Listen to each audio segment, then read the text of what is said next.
Assalamualaikum warahmatullahi wabarakatuh. Sampurasun, wilujeng patepang deui sareng Ibu dina pangajaran bahasa Sunda. Dina pangajaran bahasa Sunda ayeuna, urang diajar ngeunaan kecap saharti. Kecap saharti nyaeta kecap anu hartina sarua jeung kecap anu sejena. Dina bahasa Indonesia disebutna sinonim atau kata yang memiliki arti yang sama dengan kata yang lainnya. Contoh-contoh kecap saharti. Nu kahiji jauh, sarua artina jeung anggang. Kedua beunghar atau kaya, sarua hartina jeung jugala.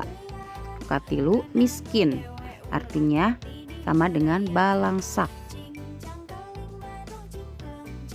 Contoh kecap lainna aya indit, hartina sarua jeung niang.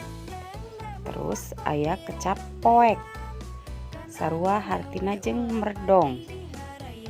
Terus aya deui ngabetem, artina sarua jeung jempe.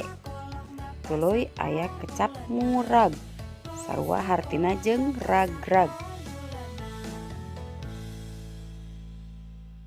Contoh kecap anu sejena nyaeta kadangu, hartina sarua jeung kadenge.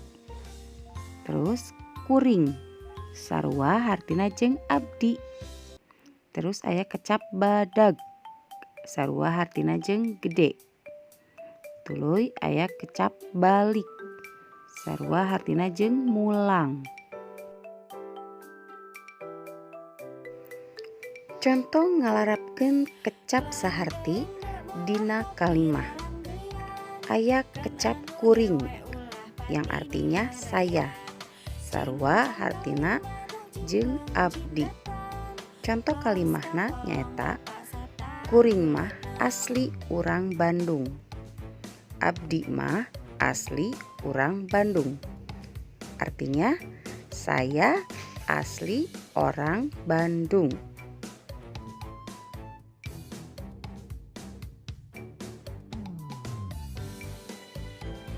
Contoh anu kadua nyaeta ngurag atau jatuh, sarua hartina jeung ragrag.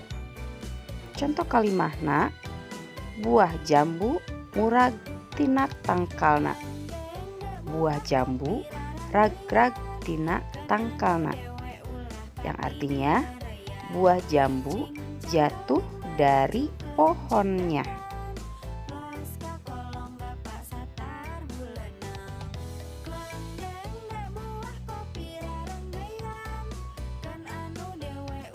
Sakitu wae anu tiasa didugikeun dina pangajaran ayeuna.